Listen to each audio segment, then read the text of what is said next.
রাধে রাধে।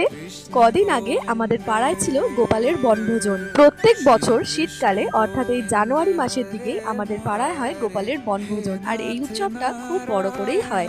প্রায় 9 থেকে 10 হাজার মানুষ আসে এখানে প্রসাদ গ্রহণ করার জন্য।